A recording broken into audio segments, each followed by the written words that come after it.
I remember talking to Fuzzy. I had Fuzzy on Hip Hop Confessions. And Mhm. Fuzzy's Hip Hop Confession was that one day he was on the radio with him and Big Boy in LA. And he said, yo, man, we should get Michael Jackson on the radio station. And Big Boy was like, all right. Like, he was like, man, will.i.am be moving around with Mike. I'm gonna call Will. And he was like, I just picked up the phone, like, man, we got the hottest radio morning show in LA, man. Michael Jackson need to come up here. Like, if he want to be relevant, he want to talk to the folks, he need to come up here. And you was like, all right, I'm gonna call you back. And he was like, when you said that, he was like, God damn, like, Will's just talking shit. Like, this shit ain't gonna happen. Like, we're not gonna ever get Michael Jackson on Power 106. Like, it's just gonna never happen. And then you call back and said, yo, Mike said, can y'all be in Vegas Sunday? And he said, what the fuck? Said, yo, Mike said, if y'all want to do the interview, like, we're gonna be in Vegas Sunday, you and Big Boy should come out. And he was like, God damn, like, this motherfucker will.i.am just came through with the interview of life. Big Boy's on vacation. He calls Big Boy and said, yo, Will just called me and said Mike wants to do the interview, but we got to go to Vegas. So Big Boy was like, all right, fuck it, we going to Vegas. So he was like, Skillz, I went to Best Buy. I got a new camera with a new memory card. Like, I did not want to fuck this up. will.i.am has made it so we going to interview Michael Jackson. He said, we get to Vegas and this motherfucker just appears. Like, he just appears. He was like, when I tell you meeting Michael Jackson through the assist of will.i.am changed my life. Because when I go to Fuzzy's office, the picture is right there. And I'm like, bro, you met Mike? And he was like, bro, like, through will.i.am, bro. Like, he if it wasn't for will.i.am, I'd have never met Michael Jackson. He's like, I treasure that moment to this day. And I was like, damn, that's crazy. Like what was that like? Just being able to pick up the phone and just hit Michael Jackson like that. So I met Mike in 2006. And he was an awesome dude. And if you think of, like, when you think of the concept Black excellence or Black activists, two people you don't think of is Michael Jackson and Prince. Right. Them cats were Black activists, Black excellence to the highest level of definition. The things they talked about when you gathered around with them. Right. The things that they will school you on and make sure that you were equipped to be independent, self-sufficient, knowledgeable on your business, ownership. Right. And you're talking about Michael Jackson, who owned half of Sony ATV's publishing. Right. That's and insane. He owned Beatles catalog, Sly and Family Stone, Little Richard's catalog, and gave it back to Little Richard. Dude was a business guy. And so having those conversations with Mike starting in 2006, and I think the reason why we had that friendship and that trust was he was like, why don't you come to Dubai? Come to Bahrain. I got my studio out here and I'd really love to work ASAP. I've been to that studio in Bahrain. It was a place where Prince had Prince Abdullah. Yeah, Prince Abdullah. Me and Jazzy Jeff went there. Crazy. Yeah, so then he's like, meet me in Ireland. And so when I met him in Ireland, he was like, so how do you want to fly? I was like, don't worry about it. I paid myself to fly out there. Right. He's like, what do you mean? I'm like, I don't think you should pay for me to go out there to work with you. I think too many people are trying to take advantage of your abundance, and I'll pay for myself. I'll pay. Well, what do you want your production fee? was like, no. You don't gotta pay me. Don't. I would make myself available. I carve time out. I fly out there myself. I put myself in a hotel. And if the time comes where whatever we're working on turns into something, then we talk about that. Right. And as a matter of fact, you keep your vocals on your hard drive. I'll keep my music on my hard drive, and separate it like that. He was like, "Oh, that's so kind of you." And so from there, we had this bond, this friendship.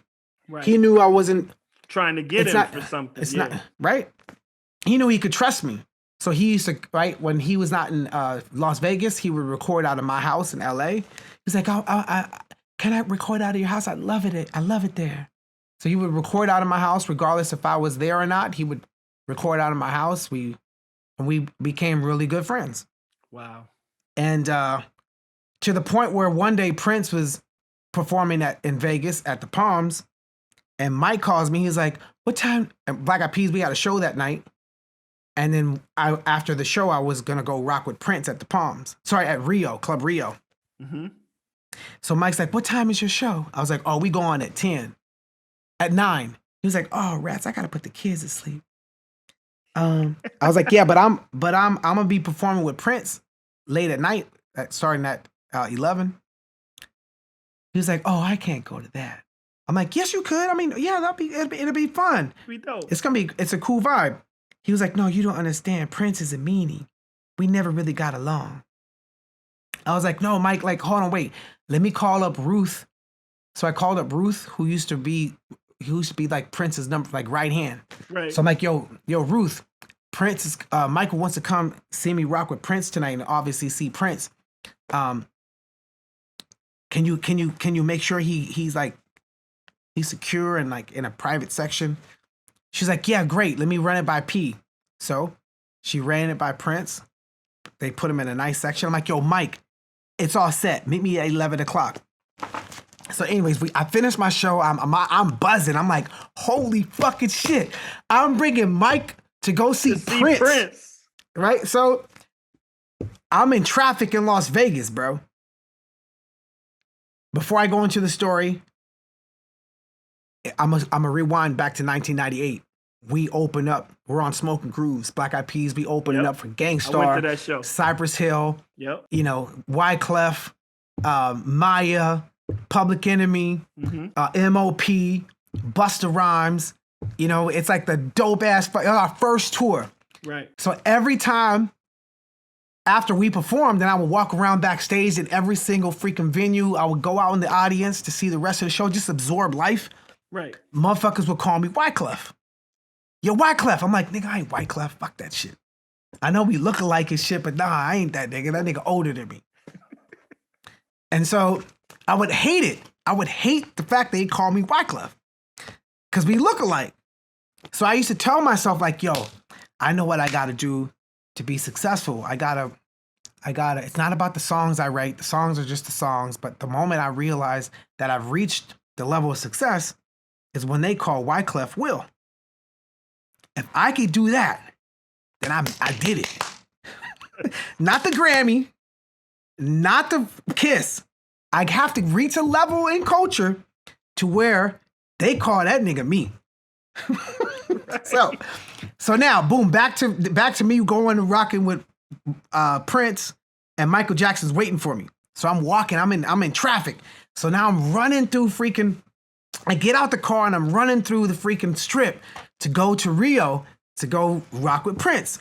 And as I'm running, dude's like, "Wyclef." I'm like, "Oh, hell no, nigga. Like, this Wyclef can't make this connection happen." Like, so I'm like, fuck, I ain't made it yet. Right. Even though I'm like bringing these two people together in a way, in my head, I didn't make it because somebody called me Wyclef. No matter how many, at that point in time, we won 4 Grammys. But that wasn't it, because in my head, still people call me Clef. Because we look alike. And that means if we look alike, it's like a Google search. If you type in something on Google and you type in black, the word that comes after that is the most relevant thing being searched on Google. Right. So it doesn't matter how much money is put into that campaign, how much, it's relevance on mind association, psychological association. So no matter how successful Black Eyed Peas was in popular culture, the psychological association with my facial construct, my skin tone, how I was born, is aligned with that dude's. Right. And it's nobody's fault. It's just we look like we could be from the same fucking tribe. Wyclef, myself, Wale, who else? All you W ass motherfuckers. And I'm pretty sure Wyclef Wale. And I'm pretty sure if you go to freaking Wyclef's mom, my mom, and Wale's mom, they all look like Oprah Winfrey, like Whoopi Goldberg. Right, you know what I'm saying? Like, yo, Wyclef, let me see a picture of your mom. Wale, let me see a picture of your mom. I'm putting my mama there. I bet you they all look like Whoopi. I can't, man. So then I get there. Now I'm at the freaking show. I go straight from there. I see Mike. I rush on stage. They take Mike to his seat. And then I had already been in Ireland working with him. And so when I get off stage and I do my little freestyle, I got CeeLo in the audience. CeeLo's there. Ask CeeLo, he'll tell you the same story. And Chris Tucker, they were there too. They saw this magical like connection. I get there, I sit down with Mike. He was like, "That was awesome. I didn't know you rapped." I'm like, "What? You didn't know I rapped?" Bro, we've been together for 2 years. And you didn't know I rapped? He was like, "Oh, I thought the other guy with the long hair was doing all the rapping." I was like, yeah. Taboo's dope too. But and so I was like, "Oh, damn it. That's Shit, I really gotta get my shit together." Right. But yeah, Mike is Mike has been like right before he passed away. Boom Boom Pow and I Got a Feeling were huge. So I remember one of the last calls I had, he's like, "Will, can you send me the instrumental to your song Boom Boom Pow? I love that. I want to put that in my show. I want to put that in my show that I'm doing in London. And maybe it'll be good for you guys to come out and open up for me sometimes." Mm-hmm. I'm like, "Oh man." So I sent him the instrumental because he loved the beat and he wanted to have it incorporated into his concert. And there's this song, I haven't told anybody this one, but I have this hard drive. I was doing a walk yesterday. I walk to work every day, but the other day I was walking listening to KRS-One's Boom Bap. Mm-hmm. And there's a song, Dreaming, about being a blunt. Yeah. I'm a blunt being smoked and I can't wake up. Right? And one of the songs that we messed around with in the studio in 2006 in Ireland, I was like, "Hey, I want to sample. I think it'd be dope, Mike, if we sampled KRS-One's I'm a Blunt Getting Smoked and sing a different chorus on it." And so I flipped the bass round and around and was like doom, doo doo doom, doom, doo doo doom, doom, doo doo doom, doom. That's how that thing just loops like that, right? So I modulated. I changed it to like doom, doo doo doom, doom, doo doo doom, doom, doo doo doom, doom, doo doo doom, doom, doo doo doom, doom, doo doo doom, doom, doo doo. It's like it's the same type of like classic Quincy Jones, Rod Tipperton type of progression, but utilizing the elements of I'm a blunt getting smoke. So then the chorus went, and every time I hear what we recorded, I get spooked out and sad because the lyric that we changed, and it's in my hard drive upstairs, Michael saying, "I'm dreaming about being in love. I'm walking around and I cannot wake up. Oh, I'm dreaming. Wow. I'm dreaming. Yes, I'm falling." Right. And so I sampled I'm a blunt and smoke, and Michael Jackson is singing, I'm dreaming about being in love. I'm floating around and I just can't wake up. Damn. So I have that recording of Mike, and I'm just like, wow. I'm never gonna put that out. Right. Because Mike was like so meticulous on finishing a song. Like one of the things that we did do together was the remix of PYT, and then the remix of The Girl Is Mine.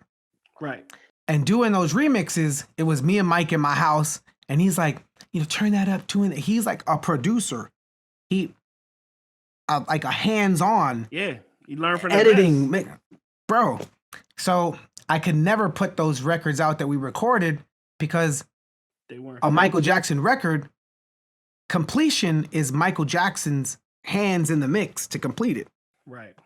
But every time I hear that, like, and how he passed, not waking up from that drip therapy that he had. Yeah, I miss that dude.